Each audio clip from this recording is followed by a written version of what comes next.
हे दोस्तों नमस्कार। एक बार फिर से स्वागत है आपके अपने यूट्यूब चैनल देव जी के ट्रिक्स में।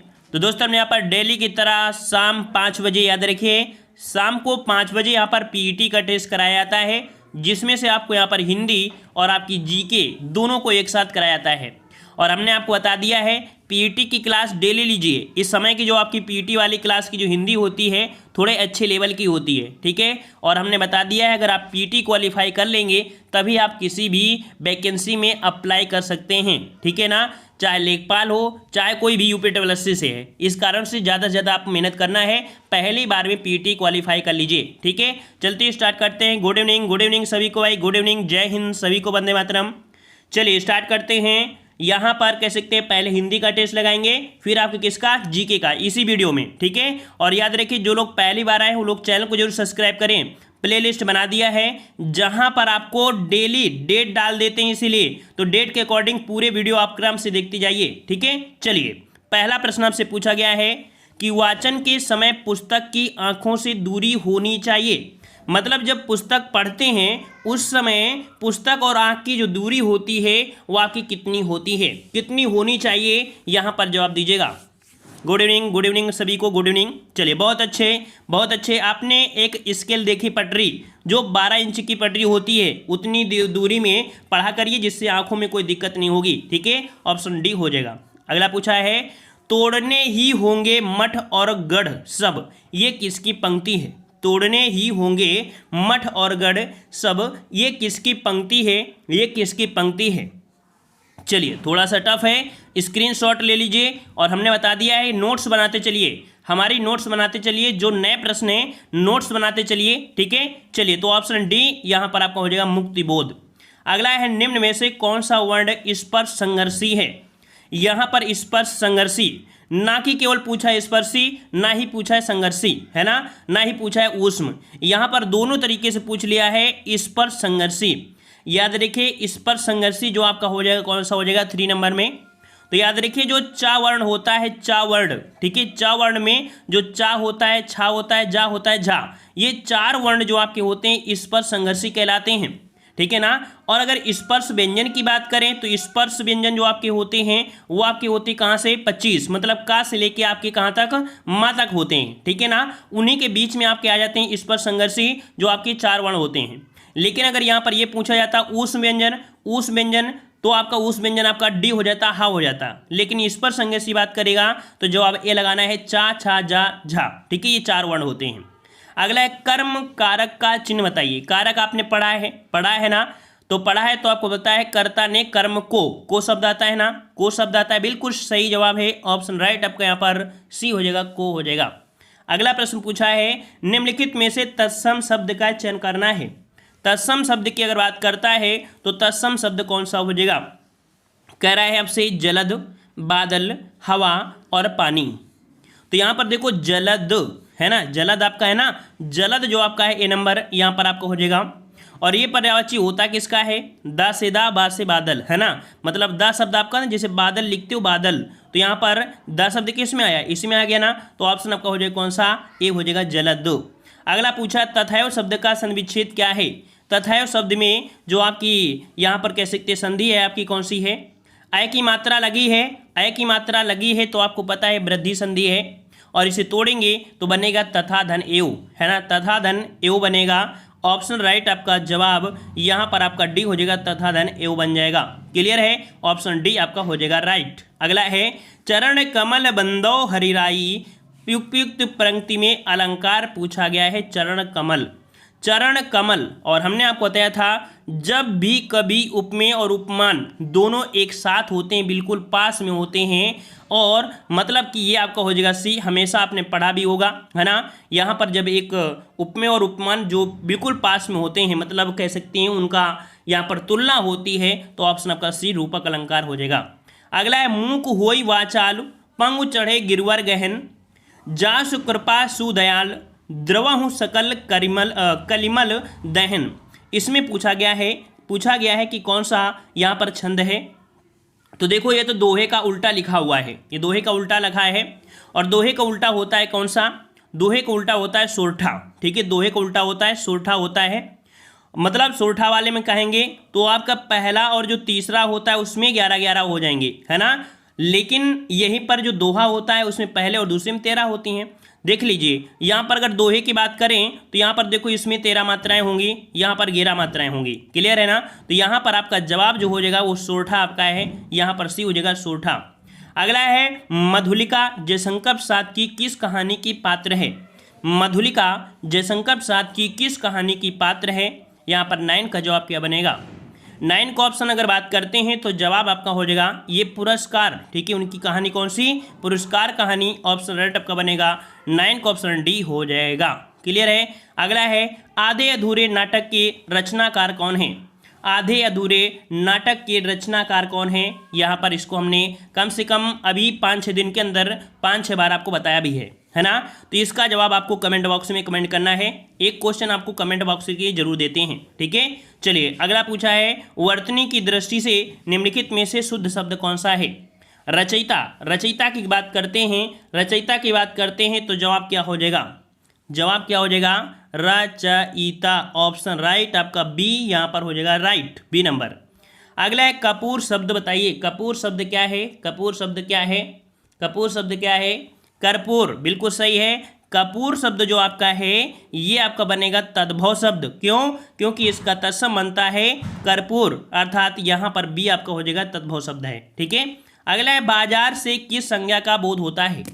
बाजार में बताइए एक लोग होते हैं बहुत लोग होते हैं, सबसे पहले ये बताओ। बहुत होते हैं ना, जब बहुत लोग होते हैं, है ना, भीड़ होती है, भीड़ होती है तो समूह होता है, समूह होता है तो मतलब ऑप्शन आपका हो जाएगा कौन सा, बी हो जाएगा। ठीक है। अगला पूछा गया है निम्नलिखित में से कौन गुणवाचक विशेषण नहीं है। गुणवाचक विशेषण नहीं है, गुणवाचक विशेषण नहीं है 14 नंबर में। चलिए तो गोल, गोल दिया गया है, फिर अधिक दिया है, नुकीला दिया है, भीतरी दिया है। तो देखो यहाँ पर अधिक शब्द जो आपका है परिमाण को दर्शा रहा है ना। इस कारण से कह सकते हैं यहाँ पर ऑप्शन बी अधिक शब्द आपका ये नहीं है। अधिक जो होता है अनिश्चित परिमाण बोधक आपको होता है ना, ये गुण का नहीं है। ऑप्शन आपका बी हो जाएगा। अगला है मुख्य क्रिया के अर्थ को स्पष्ट करने वाली क्रिया होती है। मुख्य क्रिया के अर्थ को स्पष्ट करने वाली जो क्रिया होती है वो आपकी कौन सी होती है। तो याद रखिए जो मुख्य क्रिया को स्पष्ट करती है अर्थात मुख्य क्रिया पर फोकस करती है तो वो आपका होती है सहायक क्रिया। ऑप्शन आपका यहाँ पर बनेगा ए नंबर, सहायक क्रिया आपका हो जाएगा सहायक क्रिया। क्लियर है। अगला है यथाशक्ति में कौन सा समास है। यथाशक्ति बहुत बार आपने पढ़ा है और इसके पहले जो हमने पार्ट पढ़ाया था उसमें भी था, है ना। इस प्रश्न का जवाब भी आपको कमेंट बॉक्स में करना है। इजी क्वेश्चन आपका है, बिल्कुल इजी क्वेश्चन है, कम से कम बहुत बार बताया है ना। जो लोग रात 8:30 बजे अभी क्लास नहीं लेते हैं तो आपको बता दें रात 8:30 बजे भी हिंदी की फुल टेस्ट होता है जहां पर 60-70 प्रश्न आपके कराए जाते हैं।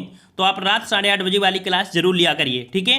चलिए तो यहाँ पर इसका जवाब देना है। नेक्स्ट प्रश्न आपका दिया है आजाद शत्रु में कौन सा समास है। आजाद शत्रु, आजाद शत्रु की बात करते हैं जिसका कोई शत्रु ही उत्पन्न ना हो उसे ही तो कहते हैं ना। मतलब ये आपका होता है बहुब्रीहि समास, एक विशेष अर्थ निकालता है। ऑप्शन डी यहाँ पर बहुब्रीहि समास हो जाएगा। अगला है कौन सा महीना भाद्रपद महीने के बाद आता है। तो भाई हिंदी वाले महीना भी पढ़ लीजिए, है ना। अगहन, सावन, भादो, चैत, बैसाख ये सब होते हैं ना। तो अपने घर पे मम्मी पापा से पूछिएगा, वो लोग पूरी तरीके से बता भी देंगे। ठीक है, नहीं नेट में भी सर्च करके लिख लीजिए। ठीक है। अश्विन माह, याद रखिए इसका ऑप्शन आपका हो जाएगा कौन सा, बी, अश्विन माह के बाद आता है। ठीक है। कौन सा महीना भाद्रपद महीने के बाद आता है तो अश्विन, ऑप्शन बी हो जाएगा। अगला है सावधान मनुष्य यदि विज्ञान है तलवार तो इसे दे फेंक, तजकर मोह स्मृति के पार पंक्तियों के रचयिता कौन है। पंक्ति थोड़ा आपका टफ हो जाएगा, एक वीडियो आपको बना देंगे पंक्तियों वाले से, उतना पढ़ लीजिएगा, हर एक पंक्ति आपको लगभग मिल जाएगी। ठीक है। तो यहाँ पर ऑप्शन आपका बी हो जाएगा, दिनकर जी की है। किसकी है भाई, दिनकर जी की है। ऑप्शन आपका बी हो जाएगा। ठीक है। जो कुरुक्षेत्र नहीं है, कुरुक्षेत्र वाला वही आपका है, कुरुक्षेत्र की पंक्तियों से आपका दिया गया है। अगला पूछा गया है कह रहा आपसे यहाँ पर लघुर में कौन सी संधि है। लघुर में कौन सी संधि है। लघुर में तोड़ दीजिए इसे, जल्दी से तोड़िए। लघु धन ऊर में क्या बनेगा, लघु धन ऊर में मतलब छोटा ऊ प्लस बड़ा ऊ बराबर बड़ा ऊ, अर्थात ये बन जाएगा दीर्घ आपको हो जाएगा दीर्घ स्वर संधि। ऑप्शन बी दीर्घ स्वर संधि हो जाएगा। ऑप्शन आपका बी हो जाएगा। और हमने पहचान बताया था, यहाँ पर आपका बड़ी ई हो, है ना, और आपका बड़ा ऊ हो, है ना, बड़ा आ हो, ये आपके तीनों पॉइंट देखो, अगर बड़ी ई आता है या बड़ा ऊ आता है, ठीक है, बड़ा ऊ आता है या कौन सा होता है बड़ा, ये अगर बीच में आते हैं वो पक्का आपका दीर्घ ही होगा, ठीक है। अगला आपसे पूछा गया है, कह रहा आपसे यहाँ पर कि क्रिया की विशेषता बताने वाले शब्द कहलाते हैं। क्रिया की विशेषता बताने वाले जो कहलाते हैं उन्हें क्या कहते हैं? तो भाई क्रिया की विशेषता बता रहे हैं तो क्रिया विशेषण हो जाएगा, डी नंबर क्रिया विशेषण हो जाएगा। अगला है निम्नलिखित में से कौन सा शब्द तत्सम नहीं है? कौन सा शब्द तत्सम नहीं है? तो तत्सम शब्द नहीं है, देखो आपका केस है, कर्ण है और पर्ण है, लेकिन कैस, कैस आपका यहाँ पर ये एक विदेशी शब्द है। कैसा है? विदेशी शब्द है, इस कारण से ऑप्शन आपका यहाँ पर बी हो जाएगा। अगला पूछा गया है, भगवान करे तुम जल्दी अच्छे हो जाओ। उदाहरण बताइए कैसा है? विधिवाचक है, संकेतवाचक है, इच्छावाचक है या विस्मयवाचक? जब भी ऐसी अगर बात करता है तो इच्छावाचक है ना, इच्छा तो होती, कामना होती है, ऑप्शन सी इच्छावाचक है ना, इच्छावाचक वाक्य हो जाएगा सी नंबर। अगला पूछा गया है, कह रहा है गूंगे का गुड़ मुहावरे का अर्थ बताइए। गूंगे का गुड़, भैया गूंगे का गुड़ यहाँ पर कह सकते हैं कि जो व्यक्ति नहीं कर सकता है लेकिन अनुभव होता है ना, वो बोल नहीं सकता लेकिन अनुभव बहुत होता है। यहाँ पर ऑप्शन कौन सा हो जाएगा? ऑप्शन डी अव्यक्त, ठीक है, अव्यक्त अनुभव, ऑप्शन आपका हो जाएगा डी नंबर। अगला पूछा है, सही लोकोक्ति बताना है। संत रविदास ना मंदिर जाते थे ना तीर्थ, उनका दृढ़ संकल्प विश्वास था। बहुत लोग कहते हैं ना कि मन में गंगा कसौटी गंगा, इसे बोलते हैं मन में गंगा कसौटी चंगा, है ना। बहुत लोग होते हैं कहते हैं हम नहाना मतलब नहा के ही पूजा करेंगे जाके। बहुत लोगों कहते हैं भैया हम खाना ना खा के ही पूजा करेंगे, है ना। तो कहते हैं भैया जब पेट पूजा हो जाएगी तो फिर पूजा करने में अच्छा लगता है, बहुत लोगों को मानना होता है। कुछ लोग तो कहते हैं नहाएंगे, नहाने के बाद मंदिर जाएंगे तब खाना खाएंगे, है ना। तो वही चीज़ होता है, मन चंगा तो कसौटी में गंगा, है ना। बोलते हैं जरूरी नहीं है कि आप भगवान के चक्कर में भूखे रह जाओ, है ना। तो मन चंगा तो कसौटी में गंगा, है ना। चलिए अगला प्रश्न आपसे पूछा गया है, यहाँ पर आपसे पूछा गया है, निम्नलिखित नगरों में से किसका उल्लेख कनिष्क के रवतप अभिलेख में नहीं है? कनिष्क का एक अभिलेख है आपका रवतक अभिलेख, ठीक है, और इसमें जो उल्लेख नहीं किया गया है ये नहीं किया गया है किसका? तो आपका जवाब ये हो जाएगा श्रावस्ती का, ठीक है, श्रावस्ती का उल्लेख नहीं किया गया है।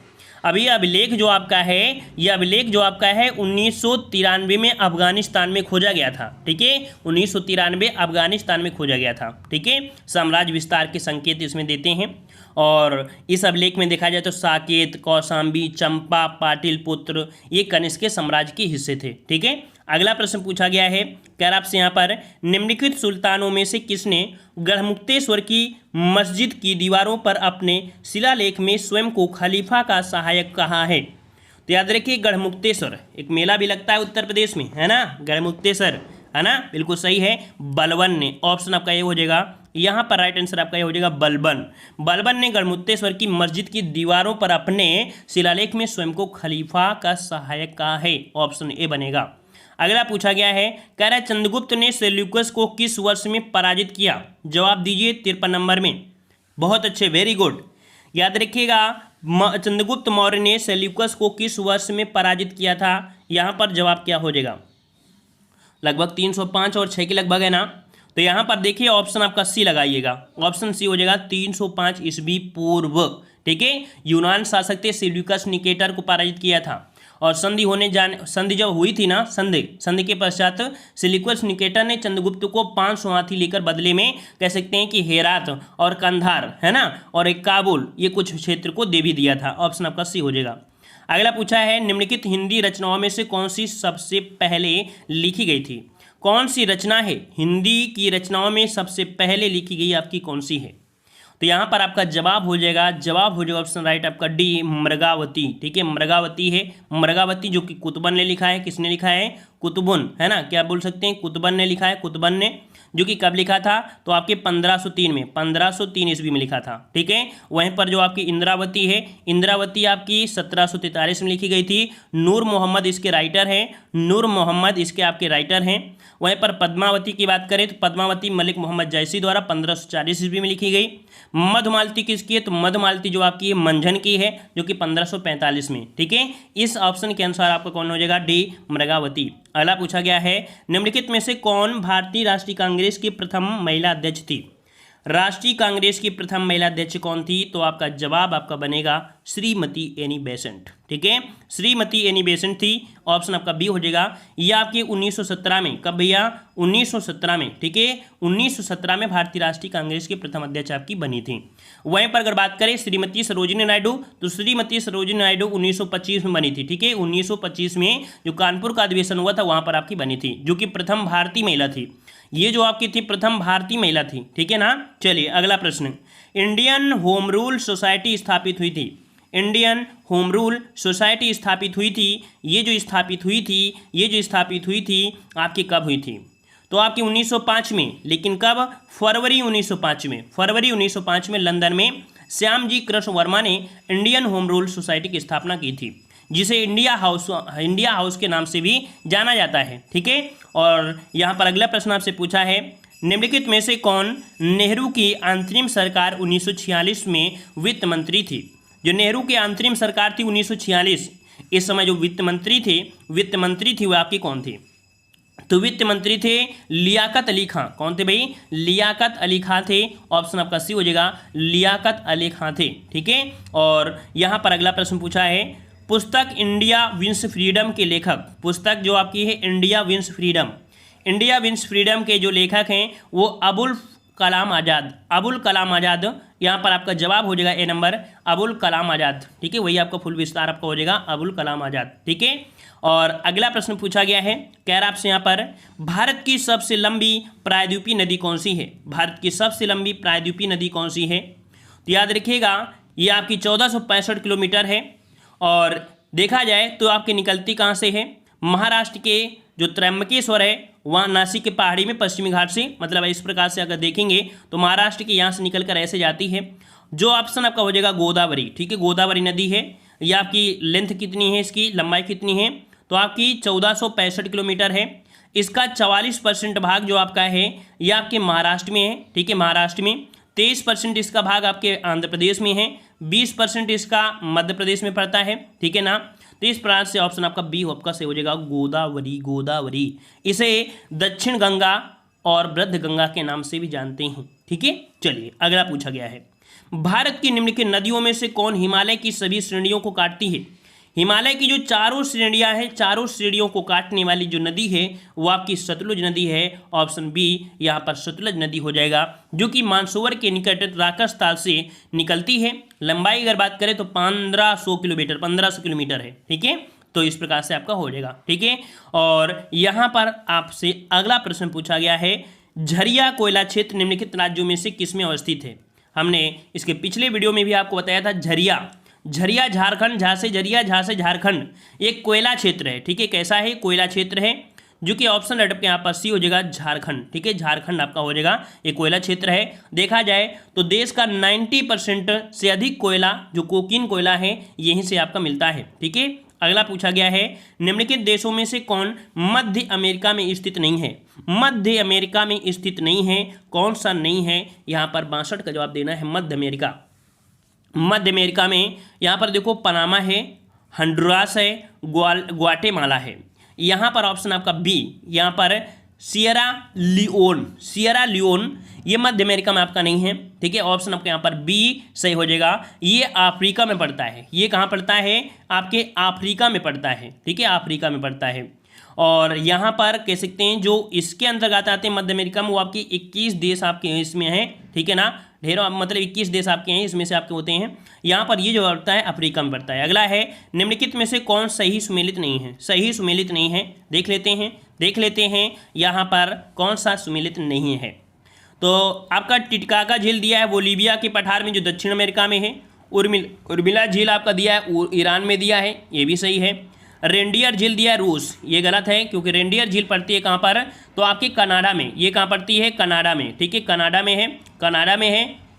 और यहाँ पर कह सकते हैं ये आपका गलत हो जाएगा, सी वाला। ठीक है, और अथाबास्का झील कहाँ पर है? ये कनाडा में, तो ये आपका सही है, मतलब सी वाला आपका गलत हो जाएगा। ठीक है, ये रूस में नहीं, कनाडा में है। अगला, निम्नलिखित महाद्वीपों में से किसका सन 2011 में जनसंख्या का घनत्व सबसे कम था? देखो 2011 के अकॉर्डिंग जनसंख्या घनत्व सबसे कम था, ये आपकी कहाँ का था? यहाँ पर जवाब सही क्या हो जाएगा? 64 नंबर में। तो आपका दक्षिण अमेरिका, ठीक है, दक्षिण अमेरिका। वैसे भी देखिए, अगर इनमें देखेंगे तो आप देख सकते हैं कि यहाँ पर आपका बहुत कम संख्या होगी और यहाँ पर कह सकते हैं आपके दूर दूर बसें, ठीक है। तो ऑप्शन आपका ये हो जाएगा। अगला है, वर्ष 2011 की जनगणना के अनुसार भारत के निम्नलिखित राज्यों में से किसमें जनसंख्या का घनत्व उच्चतम है? जनसंख्या का घनत्व जो उच्चतम है कहाँ का है? तो आपको पता है बिहार में 1 वर्ग किलोमीटर में निवास करने वालों की संख्या है 1106, ठीक है। और पश्चिम बंगाल की बात करते हैं तो आपको पता है यहाँ पर 1028 है, 1028। अगर बात करें उत्तर प्रदेश की, तो उत्तर प्रदेश में जो निवास करते हैं 829 है, आपने पढ़ा भी होगा। केरल की बात करें तो केरल आपका यहाँ पर है 860। तो आप बताइए किसको सही किया जाएगा? यहाँ पर ऑप्शन राइट आपका ये हो जाएगा, यहाँ पर आपका बिहार हो जाएगा, ठीक है, बिहार। अगला प्रश्न आपसे पूछा गया है, कह रहा है जनगणना 2011 के अनुसार भारत के निम्नलिखित राज्यों में से किस राज्य में महिला लिंगानुपात सर्वाधिक है? महिला लिंगानुपात तो आपको पता है सर्वाधिक आपके केरल में है। यहाँ पर आपके 1084 है ना, 1084 गया था। केरल में प्रथम साम्यवादी राज्य सरकार का गठन किया गया। तो साम्यवादी राज्य सरकार गठन किया गया था, कब किया गया था? 67 का ऑप्शन सी हो जाएगा, यहाँ पर 1957 में। कब भैया? 1957 में आपका हो जाएगा ऑप्शन राइट आपका वहाँ पर हो जाएगा सी नंबर, ठीक है।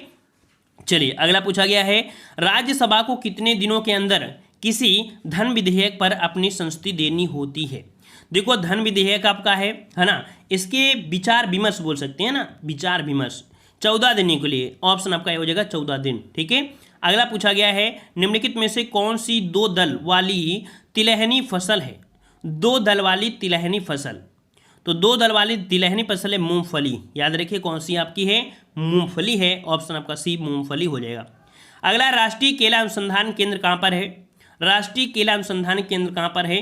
तो ये तमिलनाडु में पड़ता है। तमिलनाडु में कहाँ पर? तो आपकी त्रिची आपके तमिलनाडु में है, ऑप्शन आपके यहाँ पर ए सही हो जाएगा। अगला प्रश्न है, शीलाधर मृदा विज्ञान संस्थान स्थित है।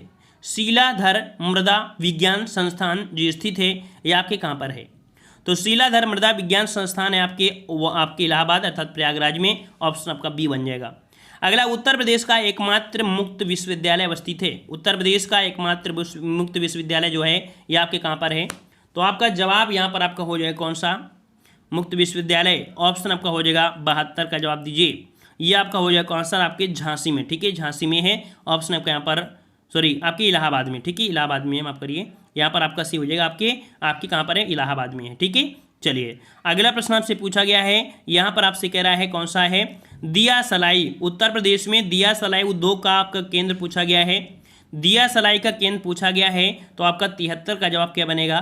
तो आपके बरेली है। कहाँ पर? ए नंबर बरेली हो जाएगा। अगला पूछा है, उत्तर प्रदेश के प्रथम राज्यपाल कौन थे? उत्तर प्रदेश के प्रथम राज्यपाल कौन थे? यहाँ पर जवाब दीजिए 74 नंबर में। तो यहाँ पर देखो बिल्कुल इजी क्वेश्चन है, बिल्कुल इजी क्वेश्चन है, इसको आप जवाब दे दीजिएगा। सभी लोग कमेंट बॉक्स में कमेंट कर दीजिएगा, ठीक है, ऑफलाइन भी कमेंट कर दिया करिए। और अगला प्रश्न पूछा है, निम्न में से किस नगर में नगर निगम नहीं है? किस नगर में नगर निगम नहीं है? नगर निगम नहीं है, तो देखिए अलीगढ़ में भी है, मुरादाबाद में है, सहारनपुर में है, फैजाबाद में है। मतलब पहले आपके फैजाबाद में नहीं था लेकिन अब हो चुका है, इस कारण से ये प्रश्न आपका कह सकते हैं गलत है, ठीक है, क्योंकि सभी जगह आपके हैं, ठीक है। तो याद रखिए अपडेट आप कर लीजिएगा, यहाँ पर भी हो चुका है, यहाँ पर भी हो चुका है, ठीक है ना। तो इस कारण से यहाँ पर सभी हो जाएगा, ठीक है। तो इस प्रकार से आपका हो गया। हमने इस वीडियो में जितने भी कमेंट के लिए बोला है, एक बार फिर से वीडियो को देखिएगा और उन प्रश्नों को कमेंट करिएगा, ताकि हमें पता चले कि कौन कौन वीडियो को पूरा देखते हैं और किन प्रश्नों को आप लोग कमेंट देते हैं या नहीं देते हैं। ये सिर्फ हवा बोखा करने वाले हैं, है ना। तो मिलते हैं हम लोग नए वीडियो में। डेली आप लोग 5 बजे आया करिए भाई, 5 बजे डेली आइए। 5 बजे आपको डेली यहाँ पर आपकी हिंदी और दोनों मतलब जीके हिंदी दोनों ही कराई जाती हैं, तो हिंदी भी टेस्ट दीजिए और इसका भी दीजिए, ठीक है। और पहली बार में पीटी क्वालिफाई करना है आप लोगों को, पहली वैकेंसी आप लोगों को बैठना है, ठीक है ना। और हम यहाँ पर हर चीज़ के मास्टर वीडियो भी आपको बना देंगे, परेशान मत होइएगा। रात 8:30 बजे हिंदी का फुल टेस्ट भी होता है, तो रात 8:30 बजे हिंदी का फुल टेस्ट भी लगा लिया करिए, ठीक है ना। मिलते हैं नए वीडियो में भाई। जितने लोग जुड़ गए हैं सभी लोग, जिन लोगों ने अभी तक लाइक नहीं किया है, अगर आपको पसंद आया, अगर आपको लगता है कि सर हमारे साथ मेहनत इतना कर रहे हैं और हमारे लिए पहली बार में क्वालिफाई कराने के लिए इतनी मेहनत कर रहे हैं, तो आप लोग चैनल को जरूर सब्सक्राइब करें और साथ में वीडियो को लाइक करें, ठीक है। मिलते हैं नए वीडियो में। सभी को गुड इवनिंग, सभी को जय हिंद, सभी को वंदे मातरम।